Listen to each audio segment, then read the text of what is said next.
It was supposed to be a routine evening on the streets of Baton Rouge, but within minutes it turned into a spectacle no one could believe. A police officer, brimming with arrogance, pulled his gun on Senator John Kennedy during what seemed like a simple traffic stop. The crowd froze. Phones shot up, recording every move. Kennedy stood calmly, his hands visible, his face unreadable, while the officer's voice barked with hostility. People whispered, "Is that really Senator Kennedy?" No one knew that within just 5 minutes the man with the gun wouldn't be the hero. He would be the criminal. The officer's hand trembled slightly on the trigger, but his pride wouldn't let him lower the weapon. He barked, "Step out of the car. Now!" His voice was sharp, commanding, and dripping with the kind of authority that expected instant obedience. The street grew tense. Drivers slowed their cars, pedestrians stopped mid-step, and the only sound left was the faint buzz of phone cameras recording every detail. John Kennedy, dressed simply in his rumpled suit and trademark tortoiseshell glasses, moved slowly, deliberately. There was no panic in his eyes. Instead, there was an unsettling calm, the kind of quiet strength that makes a crowd lean in. "Officer," he said in his slow Louisiana drawl, "do you know who you're talking to?" The cop sneered. "I don't care who you are. Out of the car, hands where I can see them." He pressed closer, the barrel of the gun glinting under the streetlight. By now, whispers had turned into murmurs. "That's Senator Kennedy. He's a U.S. Senator," a woman gasped, clutching her child. Another man raised his phone higher. The crowd was growing restless, torn between fear and outrage. Kennedy stepped out, his palms open, his voice steady. "Son, I respect the badge you wear, but respect cuts both ways. Pointing a gun at an unarmed man in public, well, that's not just dangerous, that's unlawful." His words, calm but firm, rippled through the crowd like a stone dropped in water. The officer scoffed. "Save the speeches for your Senate floor. Right now you follow my orders, or this gets ugly." But something had already shifted. The crowd was no longer silent spectators. They were witnesses empowered by every glowing phone screen. The tension had turned into a collective test of truth. One man shouted, "We got it all on video." Another added, "Body cam better. Be on too." Kennedy didn't flinch. He straightened his shoulders, looking the officer square in the eye. "I've spent my life making laws, son, and I know exactly when one is being broken. This moment right here will decide more than you realize." The officer's jaw tightened, his pride clashing with the reality that the scene was spiraling beyond his control. And though the gun was still in his hand, the power was already slipping away. The turning point, for a few long, breathless seconds, time seemed frozen. The crowd, the lights, the trembling gun, they all hung in a tense balance that could shatter at any moment. The officer's lips curled into a smirk, mistaking Kennedy's calmness for weakness. He barked again, "On your knees! Do it now!" But Kennedy didn't move. He simply tilted his head, his eyes never leaving the officer's. "Do you know what makes America strong?" he asked softly, his voice cutting through the silence like a razor. "It's not fear. It's not power at the end of a gun. It's law, and it's justice." The officer's grip tightened, his pride boiling. "Shut up," he snapped, jabbing the barrel closer. But Kennedy's words were sinking into the crowd. A woman near the front shouted, "He's right. You can't just threaten people like that." Others joined, voices rising in unison. Suddenly, the wail of sirens cut through the thick night air. Blue and red lights flashed as 2 more patrol cars screeched onto the scene. Officers jumped out, hands ready on their holsters. But they weren't aiming at Kennedy. Their eyes were fixed on the man already holding a gun.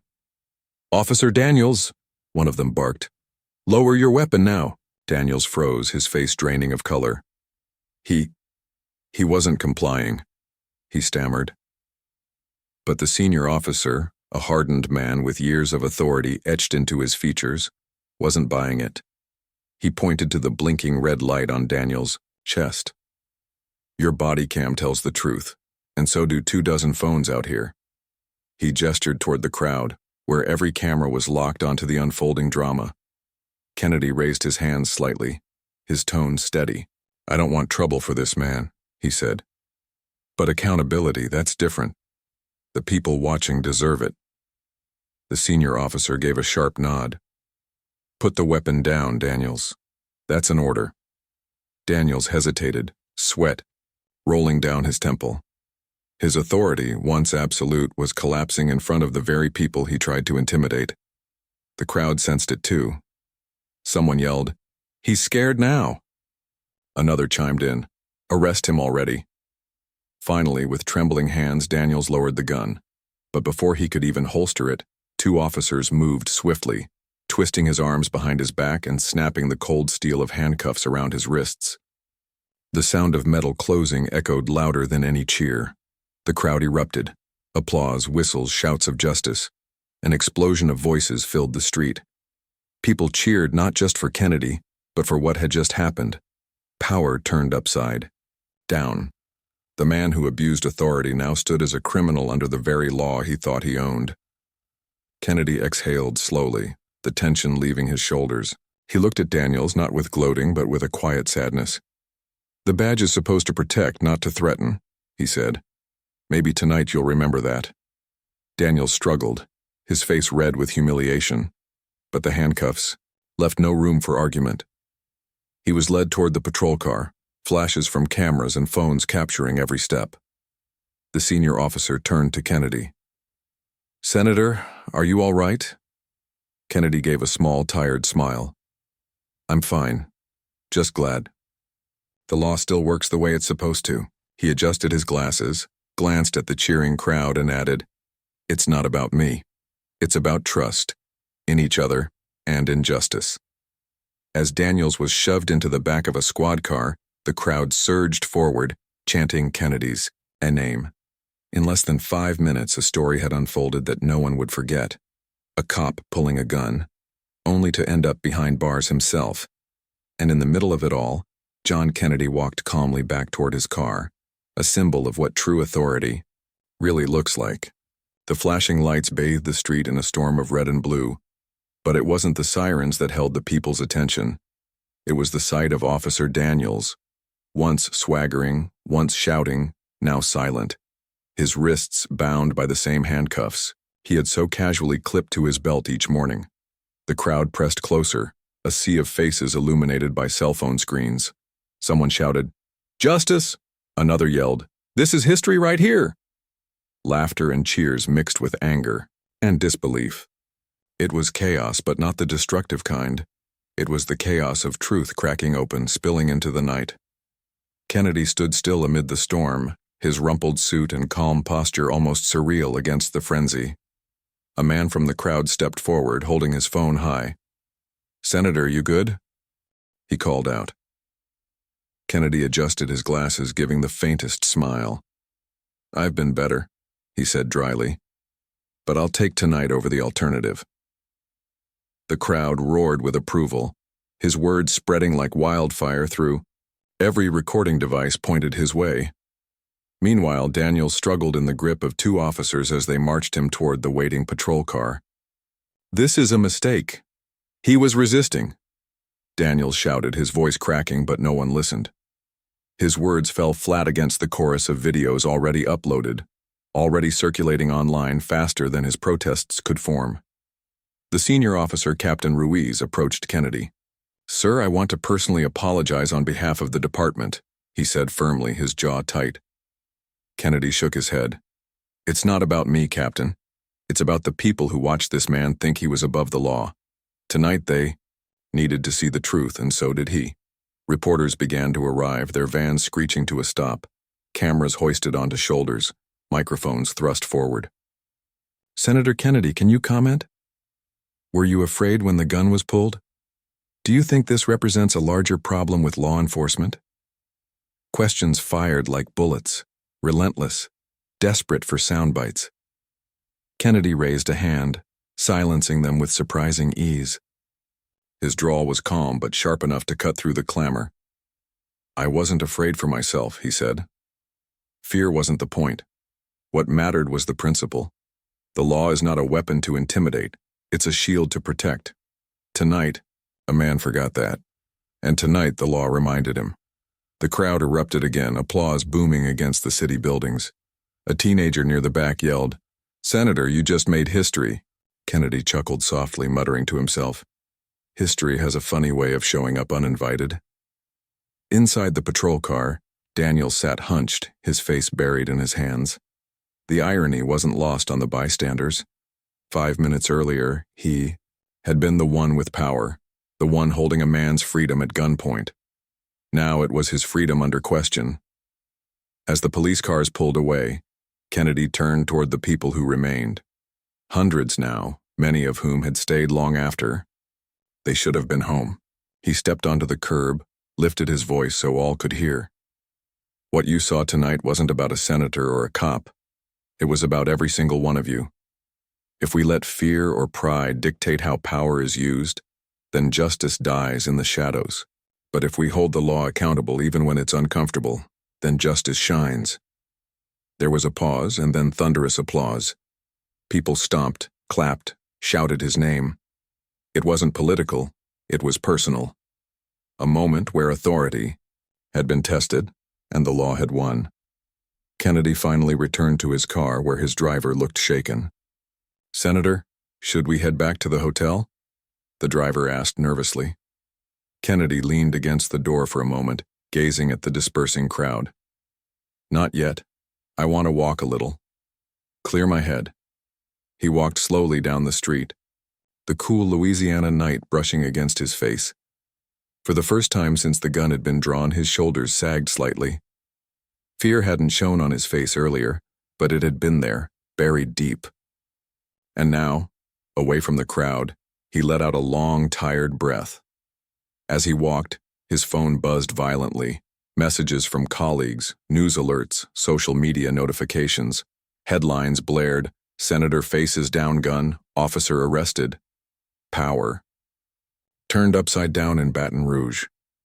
John Kennedy stays calm as cop loses control.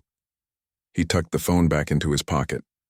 The world would spin its stories, but only he knew the truth of what it felt like to stare down the barrel of arrogance and survive. He passed a small diner, its neon lights buzzing faintly. Through the window, he caught sight of families eating, couples talking, life continuing. For a moment, he thought of how fragile normalcy was, how one man's pride could shatter peace in seconds, and how easily trust could be broken. He whispered to himself, almost like a prayer, "Power isn't about control, it's about responsibility." And though the night was ending, Kennedy knew this moment was just the beginning. Tomorrow debates would rage, opinions would clash, and narratives would be twisted. But none of that mattered as much as the truth that had played out under the flashing lights. The law had worked because the people had refused to look away. The morning after in media storm, the sun rose over Baton Rouge, but the city felt different. It wasn't the hum of cars on the freeway or the chatter of people heading to work that carried the morning. It was the story. Every screen, every radio, every conversation in cafes and barbershops repeated the same question. "Did you see what happened last night?" John Kennedy sat in the corner booth of a small diner, his coffee untouched, a folded newspaper spread across the table. The headline screamed in bold, "Cop pulls gun on Senator Kennedy, arrested on scene." Beneath it, a grainy still frame showed the frozen moment. Daniel's gun raised, Kennedy standing calm, and dozens of phones glowing in the background. The waitress poured him more coffee, her hand trembling with excitement. "Senator, I just want to say, the way you handled that, you didn't even flinch. You gave us hope last night." Her words were sincere, almost reverent. Kennedy gave her a small smile. "I appreciate that, ma'am. But don't mistake calm for fearlessness. I was scared, just didn't let it run the show." As she walked away, Kennedy's phone buzzed again. Another notification, another flood of headlines. Justice in 5 minutes trended worldwide. Clips of Daniels being handcuffed had been shared millions of times. Analysts on cable networks debated endlessly. Was Kennedy's composure bravery or political theater? Was Daniels a lone wolf or a symptom of a bigger problem? But the senator knew the truth was simpler. It wasn't about him. It was about what people saw with their own eyes. the law turning back on its abuser. Power corrected, not by politics, but by principle. A familiar voice interrupted his thoughts.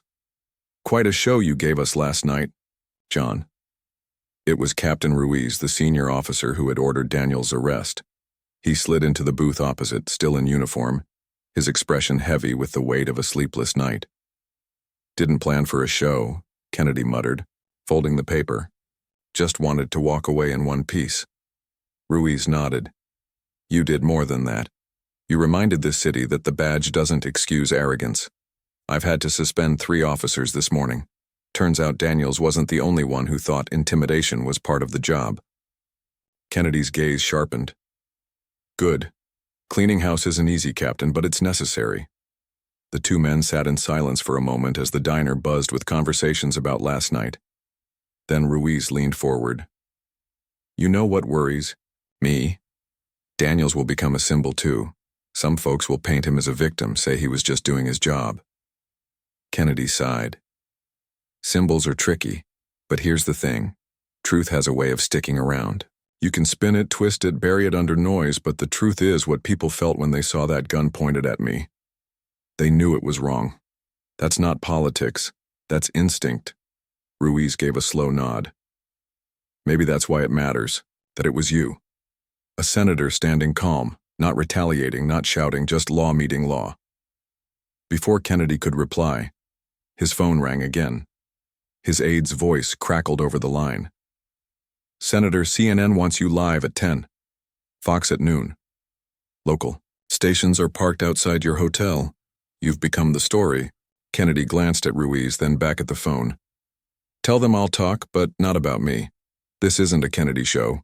It's about what accountability looks like in real time." He hung up, draining his coffee.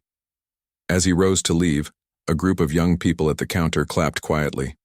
One of them, a college student with a law textbook in hand, called out, "Senator, last night convinced me. I'm applying to law school. We need more people who'll stand up like you did." Kennedy paused at the door, his silhouette framed by the morning sun. "Then remember this," he said gently. "Courage isn't the absence of fear. It's acting in spite of it. And the law only works if good people carry it with them." Outside, reporters swarmed instantly, microphones thrust forward, cameras flashing. The questions were deafening. "Senator, how did you stay calm? What message do you have for the police force? Are you pressing charges?" Kennedy raised a hand.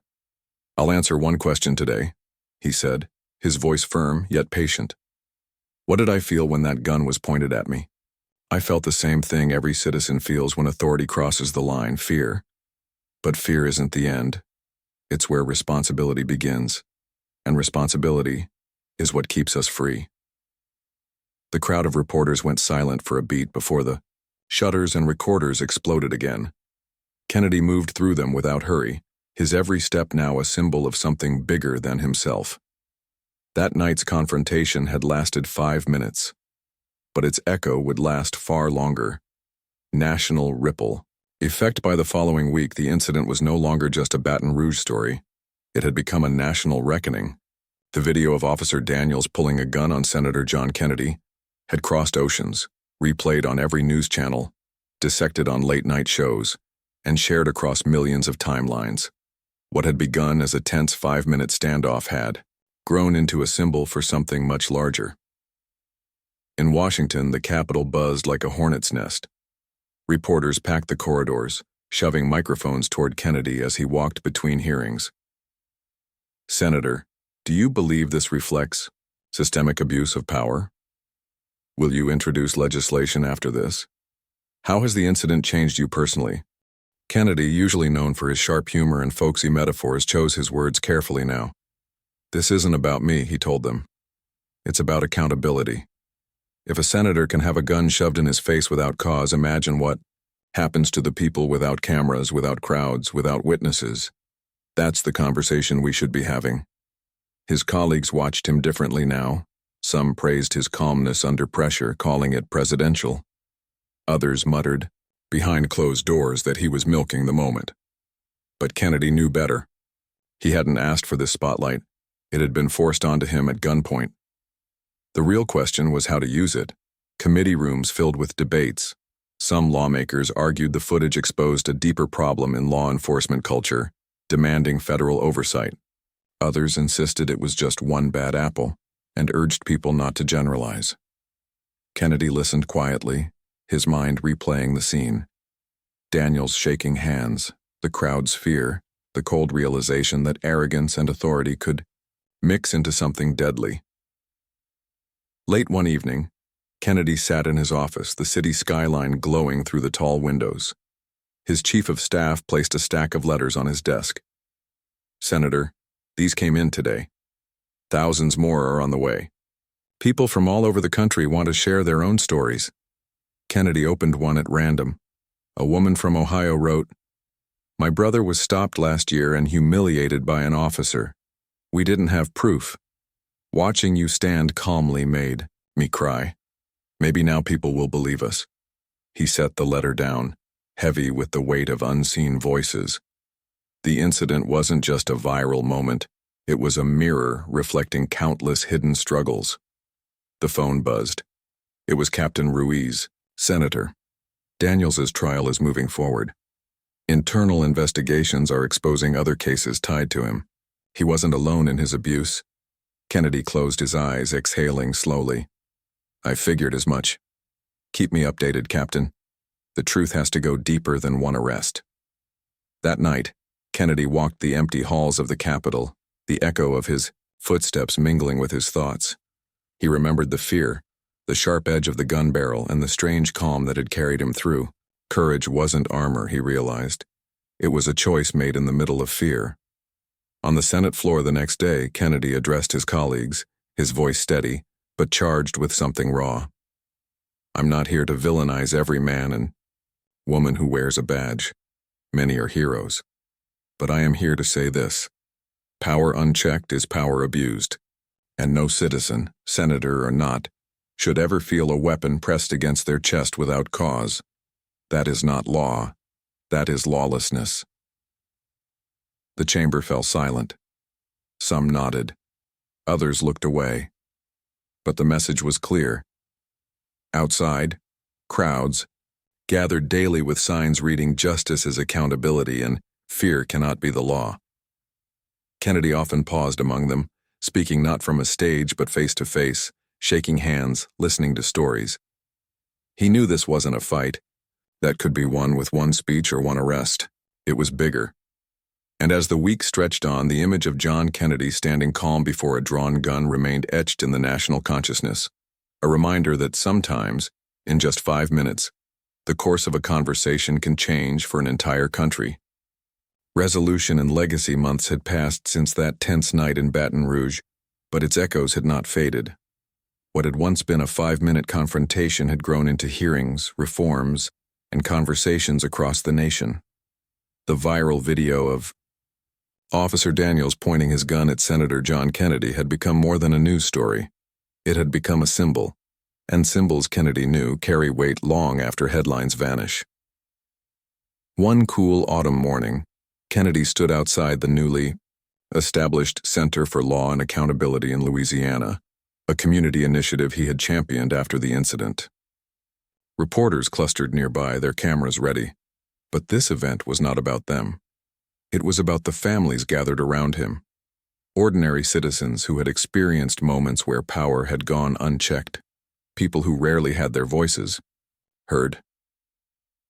A mother stepped forward, clutching a faded photograph of her son. "He didn't have a senator standing next to him when it happened," she said softly, her voice trembling. "But maybe now, because of what you did, no other mother has to feel what I felt." Kennedy's throat tightened. He adjusted his glasses, looked at her directly, and replied, "Ma'am, I didn't do this alone. That night, I had a crowd behind me. Dozens of people who refused to look away, who held up their phones, who demanded truth. This center is not my legacy, it's theirs.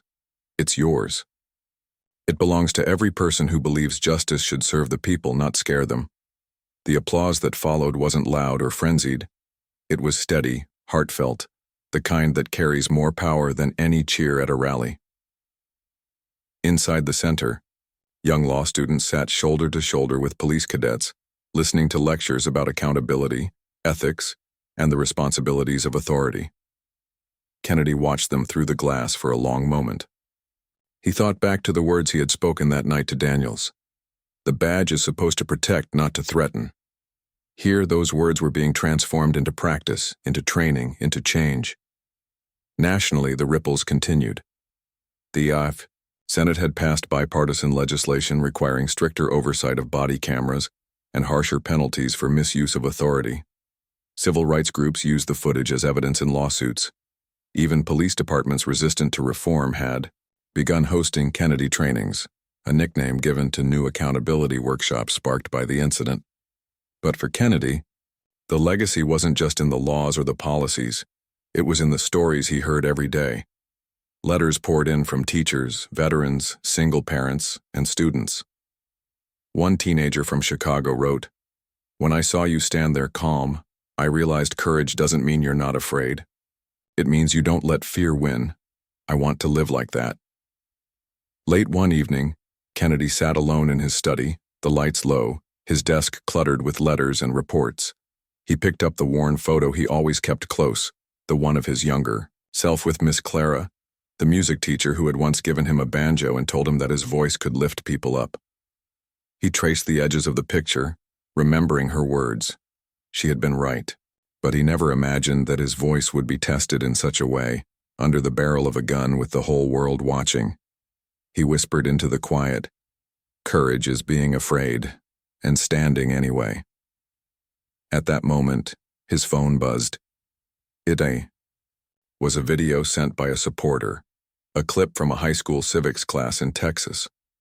A teacher replayed the viral footage for her students, pausing it on Kennedy's calm expression as Daniels aimed the gun. "This," she told the class, "is what it means to uphold the law, not with violence, with composure, with principle." Kennedy smiled faintly, feeling the strange weight of being both a man and a metaphor. He didn't ask for it, but he understood it. Sometimes history chooses its moments without permission. A few weeks later, Daniels' trial concluded. The former officer was convicted of misconduct and abuse of power. As he was led away, reporters asked Kennedy for a reaction. He simply said, "Justice isn't about revenge. It's about correction." Tonight, correction was served. That night, walking through Baton Rouge with the autumn leaves crunching, beneath his shoes, Kennedy felt something he hadn't in a long while: peace. The memory of fear would never fully vanish, but it no longer ruled him. What mattered was what had come from it: reforms, conversations, hope, and above all, a reminder that the law is strongest when it protects the weak, not when it shields the arrogant. The legacy of that night wasn't just that a cop was arrested. It was that millions saw, learned, and carried forward a simple truth. Real power is never the gun in your hand, but the integrity in your heart. And in the quiet of that autumn evening, as the city lights flickered against the Mississippi River, Senator John Kennedy knew that 5 minutes of terror had been transformed into a lifetime of meaning.